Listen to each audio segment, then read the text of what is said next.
Welcome to the Irishman, Englishman and Scotsman Football Podcast.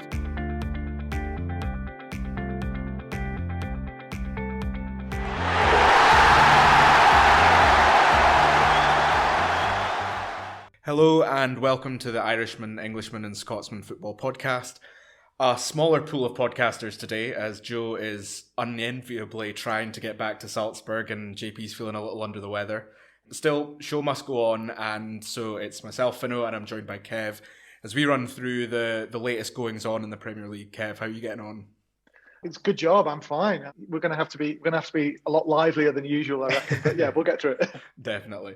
As you say, life sometimes gets in the way, but football keeps happening. So cracking on straight into the midweek game, Man City against Southampton on Wednesday. Maybe it's just as well that Joe isn't here to discuss this one, because if I was him, I'd be fearing an almighty bounce back from Man City team that I thought were soundly beaten by Man United, to be honest. Southampton, they got the 3 points that I think we all expected them to get. I think they're probably one win away from safety, but I don't think that this game is going to be where they get those 3 points. No, I don't think so either. I think it was an interesting game against Man United, wasn't it? Because I think you're right. They were soundly beaten. Of course, they had most of the possession. They were always going to. But yeah, they never really looked like bringing it back, did they? After that, really, they made about as bad a start as you can. And then, for all the possession in the world, it just didn't really look like they're going to score. And I think Man United were really good. Their defence, obviously, they've worked so hard at that defence. And I suppose we ought to have a word for Luke Shaw as well, who had like a really, rotten couple of years, really, hasn't he? Yeah. But this season has really looked amazing. So, yeah, it's just a bit disappointing for Man City. But, I suppose it's just that run, we always said it's got to come to an end at some point. And it wasn't maybe that much of a surprise. I think I got swept up in the City hubris. And it seems like they did too, to be honest. They expected to walk in, do the business, go home. And look, one bad result doesn't make them a bad team, nor does it really mean anything in terms of their kind of inevitable saunter to the title. But it will rankle with them a little bit that, even on their way to the title, that, Man United fans can still say, but we beat you. There's probably one other area which should just be a little bit worrying for Man City as well, is when you think about the Champions League. Because we all know the title's done. I think everyone expects them to sweep the rest of it. It wouldn't be a surprise, at least, if they sweep the rest of the competition. But of course, the Champions League is the one where you sort of feel like they have to win. And I bet that game would have been studied by the likes of Bayern Munich, and I bet they'll be thinking, well, and if nothing else, even if not for tactics or anything like that, it's just going to prey on their minds maybe just a little bit. But, we'll get on to Man City in a bit. The weekend slate of games start on Friday night with Newcastle against Aston Villa. A huge game with giant ramifications, I think. I didn't see Newcastle's game on Sunday. I was preoccupied with a game north of the border on Sunday lunchtime. But by all accounts, a pretty poor match with chances for both sides to win it. I did see a chance that Joe Linton had in the first half. He made a poor decision to pass rather than shoot when he was through on goal. And I just feel that sums up the kind of lack of confidence that Newcastle have running through that team without a Wilson or an Almiron there at the moment. Aston Villa is going to be an interesting one. That's a charitable way of putting it, that it's going to be an interesting one. I actually fear that it might not be. All right, one for the purists, as they used to say. It's awful for Newcastle at the moment, isn't it? Because they shouldn't really be in danger of going down when you consider that there are a couple of teams there, who don't have much chance.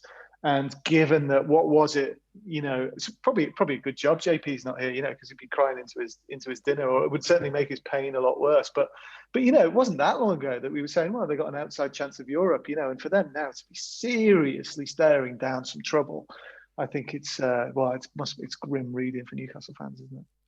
Moving on to the Saturday lunchtime kickoff, Leeds against Chelsea. Leeds will be licking their wounds, I think, after the West Ham game. 2 disallowed goals, and then to go 2-0 down into half-time, it's just really tough. But I suppose that is the kind of the downside, the negative aspect of such an enigmatic side such as Bielsa's. And yet again, the closest of offsides, which, if Opta are tracking goals chopped off for offsides, I imagine that Leeds are way out in front. How do you see this one going? I think Leeds have been drifting a little bit, maybe, haven't they? Enigmatic is an interesting word for them, because at the start of the season, that wouldn't have been the adjective that you would use, right? We would have been talking a lot more about the energy and about the invention and so on. Again, they're one of those sides who managed to pick out a win every now and then, which is why they're not actually in trouble. But they've drifted really badly just in the last month or so. And I think you always sort of think they'll raise their game, but look at Chelsea. You don't look like losing at all. And I know they're persevering with Timo Werner, but with Havertz now looking like he might be finding a bit of form, I think this is a pretty much away banker, as it were. Yeah, I think with Chelsea, they're still unbeaten under Tuchel. Relatively routine win against Everton, and I think it'd be hypocritical of me to say anything else than what I did with West Ham, which is it's a must-win 3 points. You move on and you try and forget about it as quickly as you've prepared for it. I think it's more out of hope than expectation from my side that something happens here to spoil Tuchel's immaculate record. But if there was one team in the Premier League to be able to do so, you would probably look at Leeds to spoil an upset. Yeah, maybe, and of course, Bielsa, he likes a challenge, and he'll like the challenge of coming up against a manager or a coach, really, who is obviously putting a lot of thought into things, and I think that might help them raise their game a little bit as well. But I think there's a mismatch here. I think let's not forget, Chelsea built on massive multi-million signings, obviously, came in and really did make a statement in the summer. And after, taking what I'm sure wasn't an easy decision to change the manager, even though, they have been quite ruthless in changing managers, but having taken that decision, they're obviously seeing that paying off absolutely handsomely at the moment. They made the decision when they had to. And I think you've got there a really good team. You've got a top-class manager, or at least you've got a very interesting manager, someone who, like I say, puts a lot of thought into it. They look really set to me. And I think, probably not top 2, but I think Chelsea are looking really solid for 3 or 4. Moving on to Palace against West Brom, the 3 o'clock UK kickoff on Saturday. Roy versus Big Sam. If someone could record this for me, I'm pretty sure I could use it as white noise to go to sleep. I don't really have much to say about it, to be honest. I think Palace just safe enough. A win here, I think, all but guarantees that they are safe, and probably also, nails West Brom's fate. I know there's still 30 points to go, but I just can't see them winning 6 or 7 to do the impossible. I've said this once or twice before, but I'm a bit of a believer in the goal difference. When you're sort of thinking, can someone drag themselves, up from a terrible position into a slightly, into a position where you can save yourself. And I just don't think you can when you look at those numbers. They've got this, absolutely atrocious minus, I don't know what it is, minus 100 or something, goal difference. And you can sort of say, maybe they've been a bit unlucky, but I don't think they have. I think it's going to be really, really hard for them. Listen, I agree with you completely. Not much to say about this. I suppose Palace, if I had to bet, but there you go. Speaking of goal difference and that insight into whether or not a team is trending upwards or downwards, you look at Burnley there in 15th, but with a pretty dodgy goal difference compared to Brighton and Fulham. They play Everton in the evening game on Saturday. Everton, I think, routinely beaten by Chelsea. Burnley against Arsenal gifted easily the best goal of the weekend when Granit Xhaka hammered the ball into Chris Wood's hip from about 6 yards out. It was bizarre. Burnley are still only 4 points off of Fulham, and they do need to pick up points, I think, pronto. But Everton, we've talked about Everton potentially being top 4 candidates. I just feel like they need to pick up the consistency. They've played some great football, but they've also had some really poor performances. And I feel like a win here and you move on. If you don't get 3 points here, I think Everton are looking at best for the Europa League. I think it'd be really, a bit deflating, won't it, for Everton if they're not really in the mix until the end. We were waxing lyrical about Everton at the start of the season, and then obviously they've had a little bit of more than that really. They had quite a big dip, and I think, to be honest, I suppose better be careful in what I say here. They're only really where they are. They haven't been that good, is what I mean, right? So I'm just looking at the table now. Sorry, just taking a second. So they got 46 points from 27 games. That really shouldn't be enough, to have them absolutely gunning for a top four place, and it's not anymore, right? And one of the reasons for that is you've had Man United who've been pretty solid. They've really kept it together, and you've got Chelsea who've suddenly got it back together, and then you've got a couple of teams who are Leicester again. They've been pretty solid the whole way, but look, Tottenham had that big dip, and that's why they're down there. Liverpool we'll get onto later, but Liverpool, that is a extraordinary turnaround, whichever way you put it.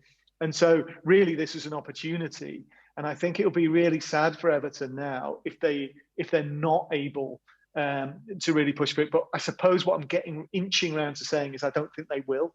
I think they're just going to be off. And I think now that's a question for Ancelotti then, because you sort of think, well, they had the investment, they've got a really good team. Are they going to be able to make this team that much better next year when presumably Liverpool, whatever happens, will probably not misfire as badly as this over a sort of 10-game period. You expect Tottenham to be more consistent. You expect maybe Arsenal. Then there's always a chance that there's going to be another West Ham next year or whatever.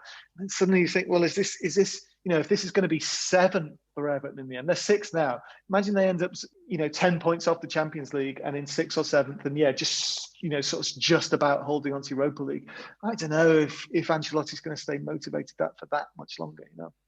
You just wonder what difference fans would make. A packed out Goodison Park on the way to your last 10 games, going for top 4. The same with the London Stadium, and the same with Leicester fans as well. That idea of just making and breaking that top 4, monopoly in some ways, is something that fans have been screaming out for years, and to come up just short, which I do agree with you. I think Everton will just come up short with. I think fans are going to be gutted about it.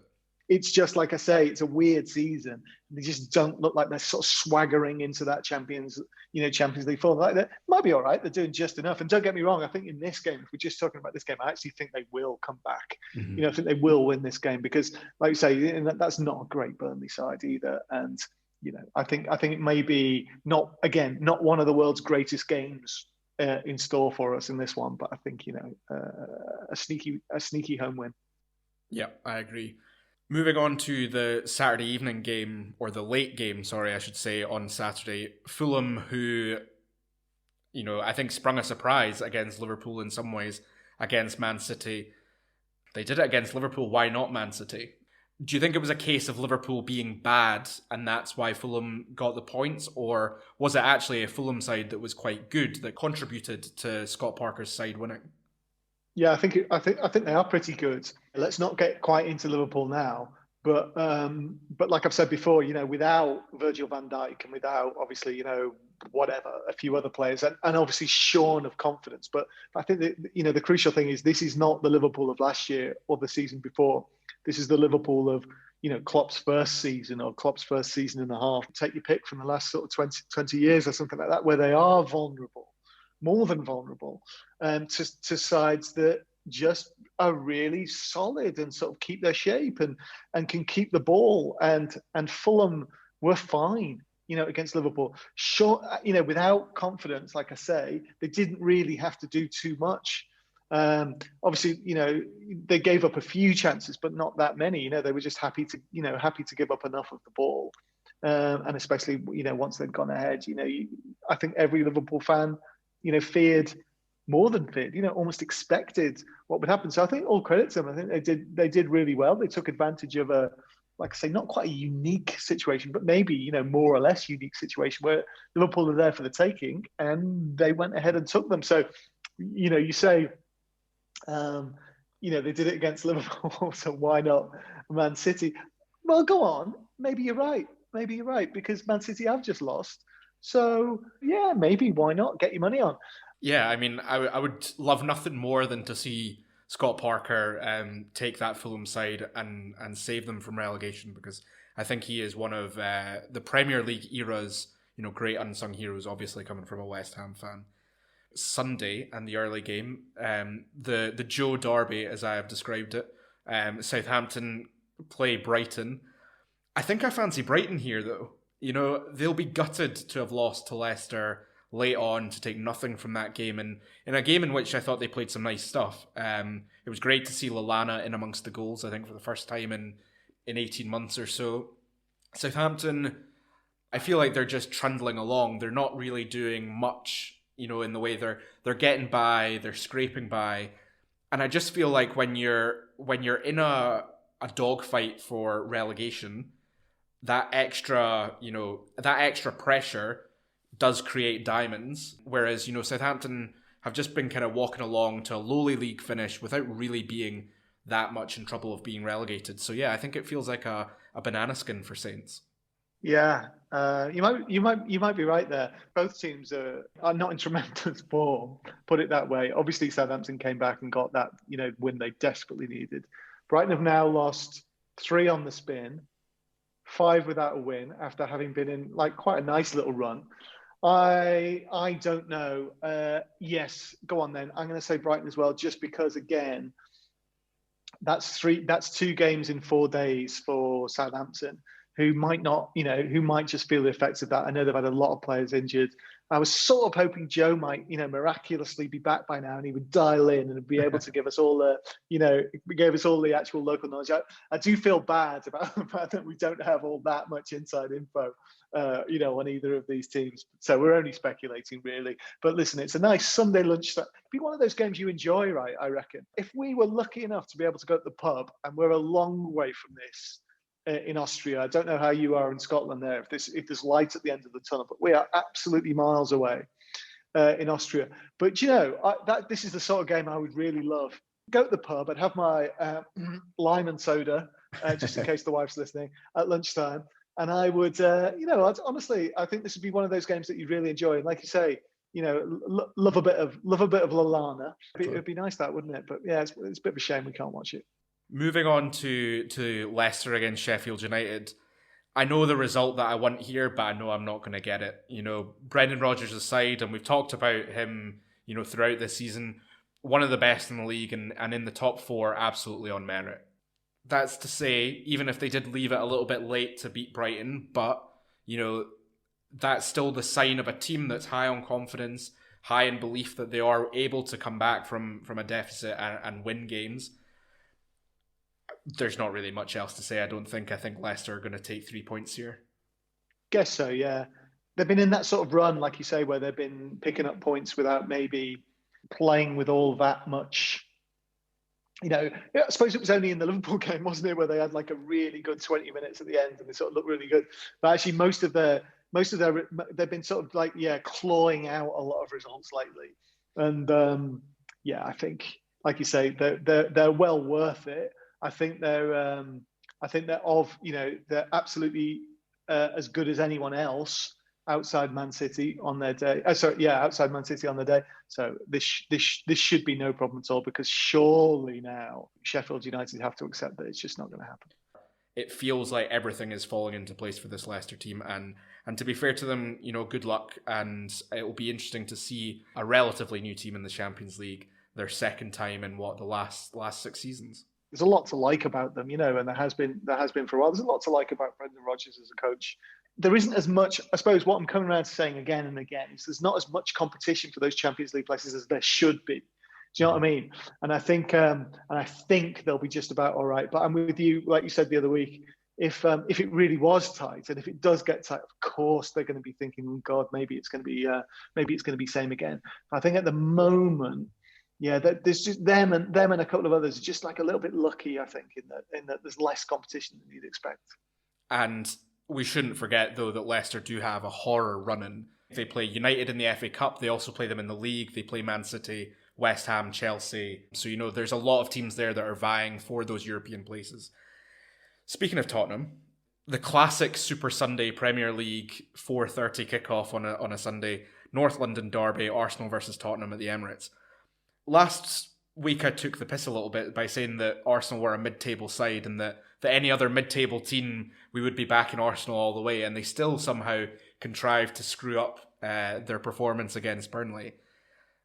this is a massive week for Arsenal's season, and maybe even Arteta's future, I think. You've got the Olympiacos first leg on Thursday, and then you've got Spurs on Sunday, and North London derbies are always big games, but this could see Spurs 10 points clear of Arsenal. And surely even the most ardent of Gunnar would be conceding that a couple of bad results on top of that will start heaping the pressure back on Arteta at a time when he seemed to be going okay. Yeah, and it was earlier in the season, wasn't it? They suffered a fairly comprehensive win, in the return of this fixture. And when you're in a situation like that as a manager, you have to be able to show some progress. And I think if it's a draw, or even if it's if they're very, very unlucky, maybe if it's if they go down to a defeat and it's a late winner, or if they're behind and then they mount a really fierce fight back, maybe there'll be something. But I think if they go down again 2 or 3-0, I think it might. Yeah, I think you're right. I think it might be hard for them. And unfortunately for them, it just does look like Tottenham have played themselves into some form where you think again like a 2. You wouldn't be surprised, would you, if this was a 2-0 or a 3-0? And I think the routine win against Palace, they went through the gears when they needed to. This just feels like the kind of game that Mourinho smells blood and will go for the jugular. And you just wonder whether or not he got so much stick earlier on in the season for reining in the team and having them so defensive. You just wonder whether or not he's going to go out and let them play and really, lay a marker down. I think it'd be hilarious, wouldn't it? I mean, we were all, again, this season's been so weird because we were all, I think you especially, but quite rightly, very complimentary about Tottenham and talking up their chances. And then, of course, like I say, they had that desperate run. But wouldn't it be weird, if they'd sort of timed the season right? Again, a quote I go back to, I've been back to once or twice over the season is what Klopp said at the start. You can't prepare for this season. Like, no one knows what this season is going to be like. It's going to be the weirdest season ever. There was the strangest break in the middle of last season, the weird summer break. No one really knew what was going to happen in terms of keeping players fit and with no crowds there and so on. Tottenham have got a game in hand over a few of the sides above them, right? They really could be absolutely right back in it. And maybe it is, over these last 10 games. We don't know. I always say this. The amount of things we don't know about what goes on at a football club, is astonishing. I mean, let's just, confess. I even think with pundits who've been out of the game even for 5 years must struggle to really know what it's like, especially if they were not managers themselves. I think they must really struggle to know what it's like running a football club now and what goes into the decision-making process. But us, of course, we're just here as a laugh, because we're fans. But we, none of us know. And maybe Mourinho is going to turn out to be the smartest guy again, amongst everyone. And from being written off, honestly, 10 games to go, 11 games to go in there, but they have got plenty of runway to make up that. And if he has managed to take care of some of those players, if he's got Bale back in the sort of form that we know Bale is capable of, if Kane, is back, we were talking, earlier on about how much they miss him. Absolutely. If he's got his basically first choice forward line, if he's got players like Lucas Moura and so on, in some kind of form for the run-in, and if they've got a 10-game stretch of him basically able to play his best team, I think that'd be pretty funny if they ended up coming from the back and getting sort of second and third at the end, which still no one really expects, because they do have some ground to meet up. But wow, I suppose we should just look at it from the other side as well. It is a derby, anything could happen. Maybe this is where their form goes tits up, but we'll see. Yeah, I think, the fans will definitely be looking at, if they can make top 4 at the expense of a Chelsea or a West Ham, that gives bragging rights to the Spurs fans, no doubt. You can never count out an Arsenal team, but I feel like more and more, you have to hope that Arteta can stop the rot at some point, and whether or not he'll be given the funding to do so, we just don't know. I mean, would you? That's part of the problem, isn't it? Are you sure enough, in a manager like that to give him the backing to spend the sort of money that you just have to keep spending?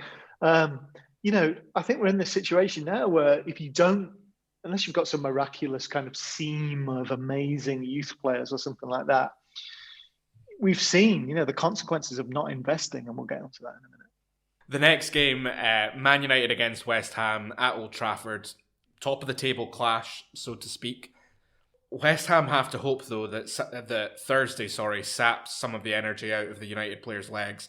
Going up against an AC Milan team that are relatively in form. No Jesse Lingard for West Ham, as the terms of his loan agreement, prohibit it. Means that they lose that driving force in the midfield. To be honest, a point here is a very good result for West Ham. 3 points will have every Hammers fan dreaming of what could be. I think Man United are going to be a bit too difficult to beat. So I think, maybe a point. But I think I think this will be a hard one, for West Ham. And I think, we do have to praise Man United for that job really well done against Man City. And I think what a platform it is for them now, again, to sort of shrug off, a few of the worries that they've had lately.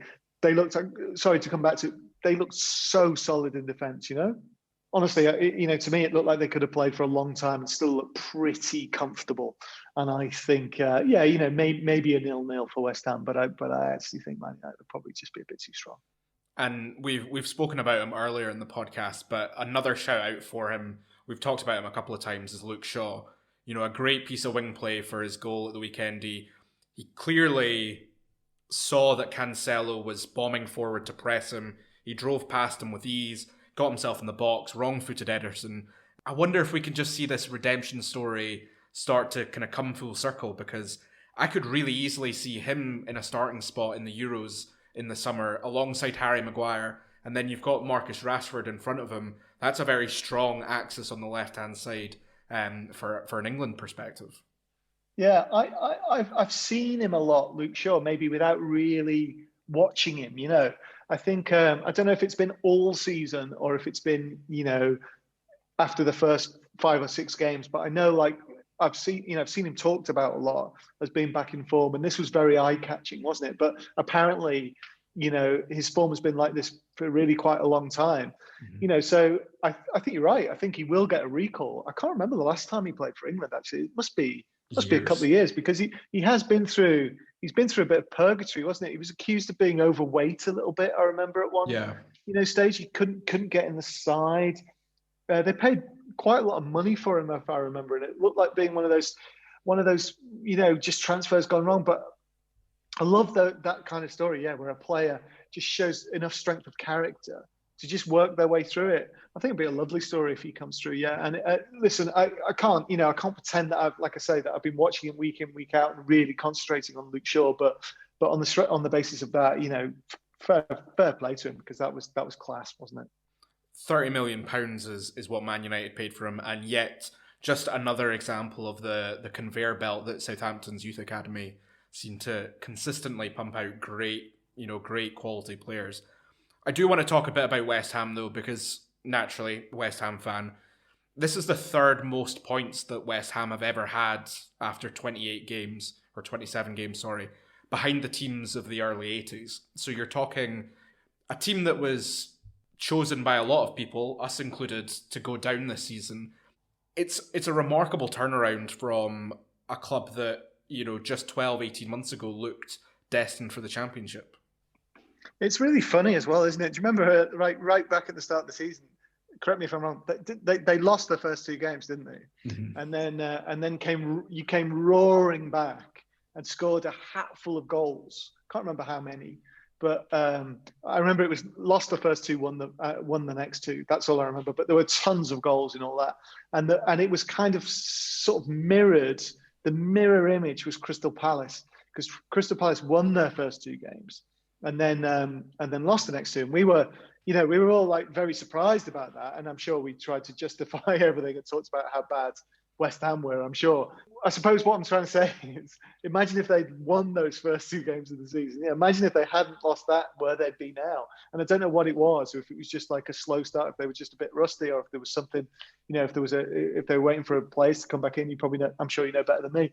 But it's just funny, isn't it? Because at the start, we're all going, West Ham, they got no chance. But Palace are interesting. And now look what idiots, or certainly if I said that, then I don't mind looking an idiot. I am an idiot. No, we lost our first game to Newcastle 2-0, and then we lost to Arsenal. And I think the turning point was that third game because we hammered Wolves. I think it was 4-0. We absolutely battered them from pillar to post. Then we played, I think it was Leicester. And then around that time, we would have also had the London derby with Tottenham, where we went 3-0 down after 15 minutes and came back to draw 3-3. I didn't expect a West Ham team to have such belief. And credit to David Moyes. I know that he's come in for a lot of stick over the last few seasons. Firstly with, the Man United debacle, and then obviously with West Ham fans not really taking to him. But he's turned it around. There are rumours that Celtic want him and that he's going to rebuff his boyhood team to stay with West Ham. And I think that just shows that he's bought into the vision as well. And fingers crossed the owners are, and that they will furnish him with some money in the summer because, Joe alluded to it last week. If they do get European football, West Ham need to revamp that squad by quite some margin. Now, the last game of the week, we've not talked about them much at all this podcast. Wolves at home to Liverpool. Do you tear up this season, Kev? Oh yeah, the season's gone. I think, I was joking about it the other week, but I'm only glad that we can't be relegated.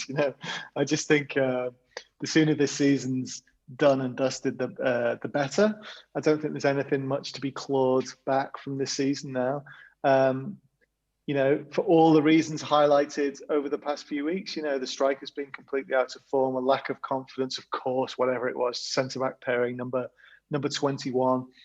But again, the substitutions that we've referred to once or twice, it's really, Klopp doesn't seem to be doing himself any favours. Sounds like he's had, personally a tough time. I don't know what to say, really. It's just, he always said, remember he talked about mentality monsters. It always seemed like they were overachieving a little bit, and I don't think you can underestimate. I was thinking about this today. Look at Man City now and how amazing they are. And I think, I think not any other team, but I think Liverpool deserves such a lot of credit for not giving up 2 seasons ago and then, just losing the league and then coming back and putting together that run last year, 26 wins. Liverpool were never quite as good as that, right? They were never a win 26 in 27 team. They're not that good. You don't look at them and think, obviously not now, but sorry, I mean last season. You didn't look at them last season and think, oh my God, that is the greatest football team ever assembled. Of course not. And you disassemble that team and you think, well, okay, decent goalkeeper, brilliant centre half when Van Dijk's there. And then, Salah maybe and Mane, and we were talking about, but otherwise, look at JP with him, talking about how bad he thinks Jordan Henderson is. It was always a team that you sort of thought, well, not quite sure how they managed that. So it obviously was something to do with the, confidence or a mixture of whatever, magical things they were doing as a club, managing to somehow, develop this spirit where you just were going to not just not be beaten, but just to win every game. And clearly that's disappeared, right? We don't know why it's disappeared, but it's just gone. And now they look so fragile that its decision-making looks awful, right? They still play football. They're just making terrible decisions every time they're on the ball. And yeah, sooner the season's over, the better. You're right. The decision-making does look awful. And it's as if everyone from top to bottom in the club is currently second-guessing what they do. And, everyone is a professional footballer or a professional football coach. It's bizarre to see, such a highly respected team as Liverpool were, as European champions, as Premier League champions, as deserved champions of both of those titles, kind of just shrivel within itself and become a shell of what they had shown themselves to be. Now, we'd be remiss to not talk about the German elephant in the room, so to speak, which is that the German coach is going to leave after the Euros, and now Klopp has already come out and said that he's not going, and he has a contract for 3 years. Does that mean that he will stay in Liverpool for the duration of his contract, from his perspective? And does that then mean that the leadership, let's say in 18 months' time, you've had another season like this, and then you're at Christmas and you're still not having any better of a season? do the leadership of Liverpool then need to make a decision, and how difficult is that a decision to make, given the fact that Klopp has delivered such a wanted title that Liverpool fans have been chasing for so long? Yeah, I mean, boy, it's really hard to say, isn't it? And look, I've been critical of the club for not spending money when they needed to spend money, or not even about the money, but just not being ready to make signings when they needed to make signings. But of course, you never know. Like I say, the amount that we don't know about football is infinite almost. And I don't know, maybe Klopp was there, but we don't know. Maybe Klopp was there behind the scenes saying, I don't need to do this. Maybe he had that faith in the team who had overachieved. Maybe he thought the squad could do it. And we joke, or I've joked, about Mbappe 2021, just because I know that that's the thing that fans have been talking about. And I don't, maybe that was it. Maybe he was like, no, we don't need to sign anyone because we're going to make one signing next year. I know, from what you read, it sounds like he thought he had a chance of signing him. And maybe that was it. Maybe he sort of thought, all right, we're not going to spend any money. We're just going to, keep our powder dry and make that one big signing. So maybe it was that, and it all just collapsed around it. But it's very depressing when that happens because like I say, it was Klopp at the start of the season saying this is the weirdest season ever. So disappointing. It's fine to let Lovren go, but yeah, you're then putting a lot of faith on a Matip who hasn't played all that much, and then of course, once Van Dijk goes, then suddenly it looks like a disaster. But to come back to the question, will they be forced into a decision? I'm sure Klopp will be the first to know if it's time to go, just like he was at Dortmund. So in that final season at Dortmund, when it was all going wrong and they were relegation candidates for a while, he made it clear he was going to go, and then fought his way back with the team to a position of relative sort of respectability, at least. I think Klopp will know if it is time.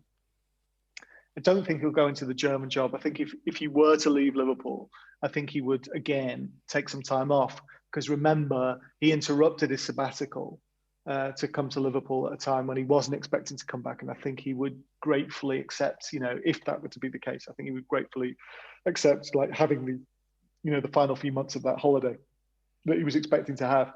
But yeah, it does raise the question, and I know Liverpool fans are already talking about, should the worst happen, who might be someone to replace him? And I can't help but notice that Rangers just won the league with a certain former Liverpool player. I don't know what you think about that, Fino. Do I think that he could be a success at Liverpool? Absolutely, without a shadow of a doubt. I think a lot of the English press will make a lot about the relative ease of being the Rangers manager to win a title in a two-horse race. That's absolute rubbish. That was the most pressurised environment that Steven Gerrard could have put himself in. And a lot has been made about Celtic's quote-unquote collapse.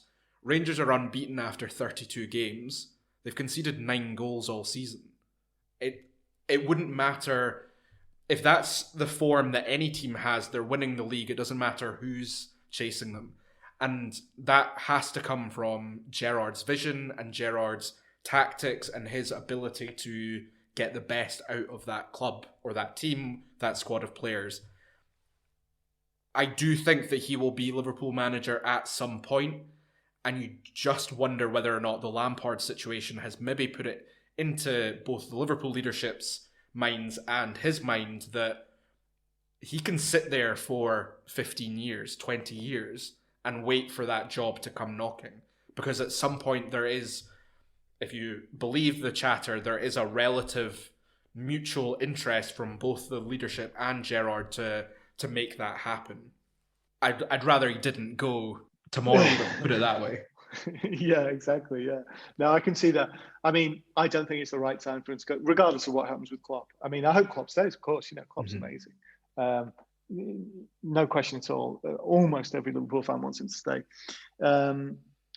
If that were to happen, though, I just don't think the timing would be right. I would prefer Gerrard to stay, show what he can do, building on the success of this year.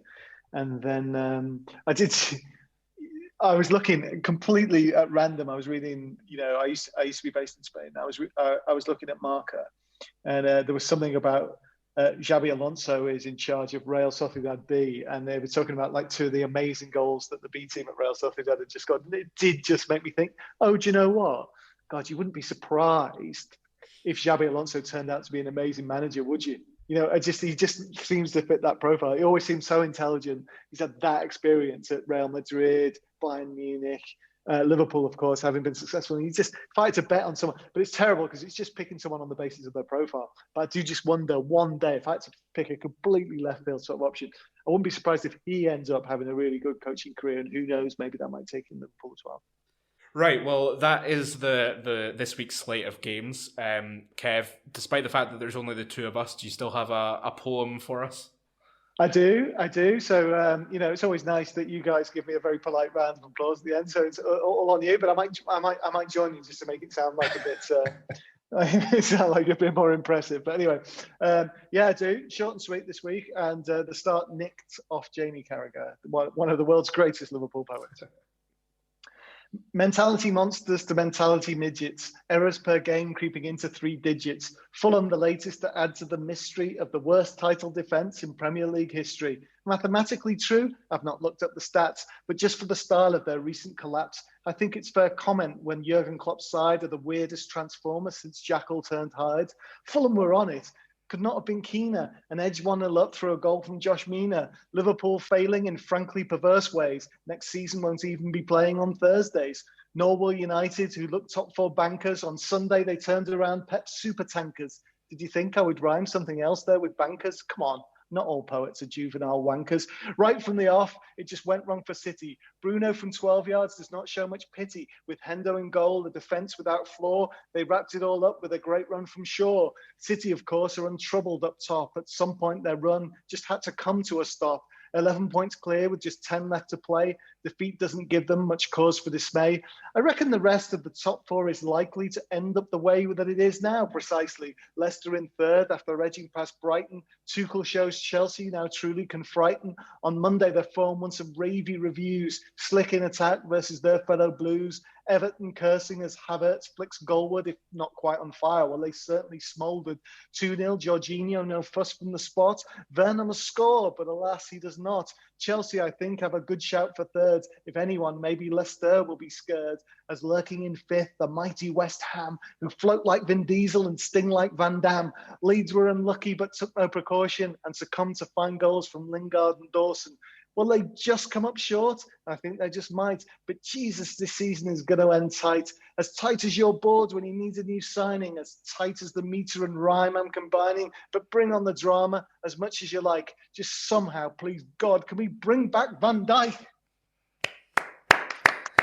Well done, Kev. Well done. Very nicely put. Yeah, I actually no idea who Vin Diesel is, but there you go. I thought he suited West Ham.